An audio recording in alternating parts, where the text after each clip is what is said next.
But somehow, people still don't take you seriously. A lot of people are chasing fluency in English. And the sooner you understand this, faster your growth will be. You don't need big words to sound professional.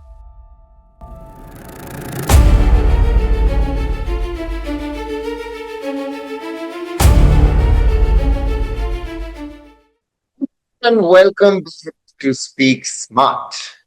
If you're someone who has ever felt that your English is okay, maybe even good, but somehow people still don't take you seriously, or you don't feel as confident as you should, then this episode is for you.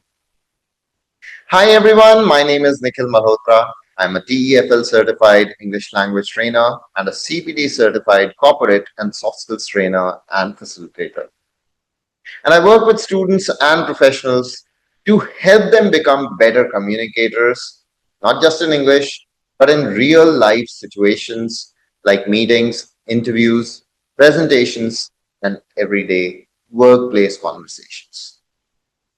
And through all these interactions, I've noticed something very interesting. A lot of people are chasing fluency in English. What they actually need is effectiveness in communication. And today, we are going to talk about exactly that, the difference between fluent English and effective communication, because these two are not the same. And the sooner you understand this, faster your growth will be. Let me start with a simple question. Have you ever met someone who speaks very fluent English, has good vocabulary, smooth sentences, nice accent, but after they finish speaking, you're like, okay, but what was the point? No clarity, no direction, no impact. Now imagine another person. Maybe their English is not as perfect. Maybe they make small little mistakes. Maybe their vocabulary is simple. When they speak, you understand them immediately. You listen, you trust them, and you take them seriously. That is effective communication. So, what's the difference? Fluent English is about the flow of language. Effective communication, on the other hand, is about clarity of message. Fluency focuses on how smoothly you speak. Effectiveness focuses on how clearly you are understood. And in real life, especially in the professional environments, people don't reward fluency. They rather reward clarity, relevance, and people can say the things the right way at the right time. Let me give you a very real example. Imagine you're in a meeting. The manager asks you, so what's the update on the project? Now, one person answers like this. So basically, what we are trying to do is we are actually working on the module, and there are certain things which are still in progress, and we are kind of aligning everything accordingly. Sounds fluent, right? But did you get the update? Not really. Now, another person says, the project is 80% complete. We are slightly delayed due to one dependency, but we'll close it by Friday. Simple English, clear message, immediate understanding. That is effective communication. And this is where most people go wrong. They spend years and years improving grammar, vocabulary, pronunciation. They never work on how to structure their thoughts, how to prioritize information, or how to speak with intent. Let me tell you something very honestly. You don't need big words to sound professional. You need clear thinking, because if your thinking is clear, your language automatically becomes clear. But if your thinking is confused, Even perfect English will sound confusing. Another important difference is fluent speakers often try to fill silence. Effective communicators, on the other hand, comfortable with taking pauses, the relevant pauses. They think and then they speak. They don't rush to sound impressive. They focus on being understood. Now, let's talk about confidence for a moment. A lot of people believe that once I become fluent, I'll become confident. But in reality, it's just the opposite. Confidence comes from clarity. When you know what you are saying and why you're saying it, your tone changes. Your body language also changes and your presence changes. Fluency without clarity feels like noise.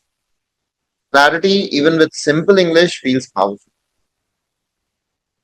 Now, let me give you another situation interviews.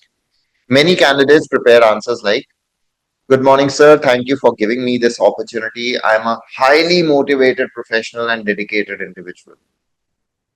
Sounds very fluent, but sounds too generic, too robotic also. Now, imagine someone else says, "Good morning. I'm really interested in this role because it aligns with the kind of work I've been preparing for, especially in the field of communication and client interaction." Much more real, much more specific, and much more effective, right? Because effective communication is not about sounding perfect, it's about sounding relevant. Now, here's something I want you to remember.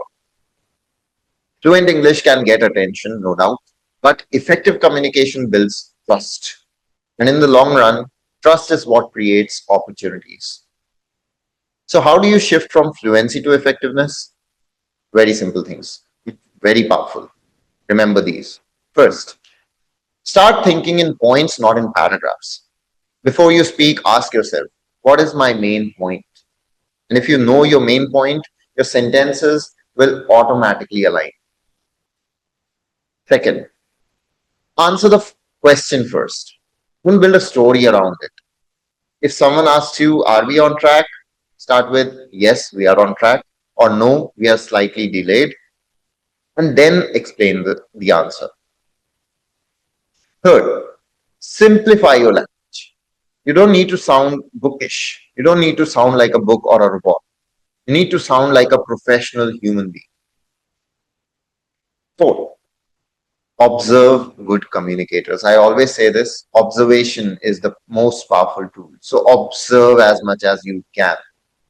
Notice how these powerful good communicators actually speak. They don't rush, they don't complicate things, they don't try too hard. They just try and make sense, and that should be your goal as well, to make sense, not to impress. Now, before I close, I want to share something important with you.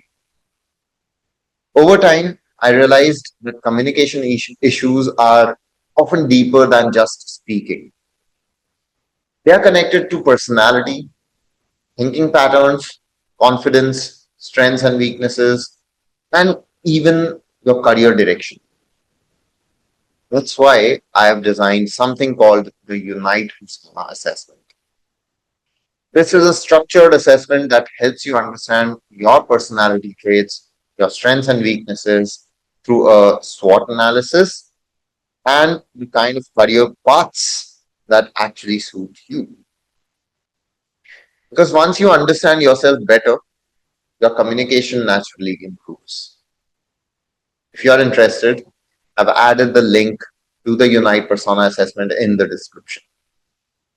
You can take the assessment and you'll get your detailed report, which is a 12 to 15 pages of report within 48 hours. It's a great point to start with if you're serious about personal and professional growth.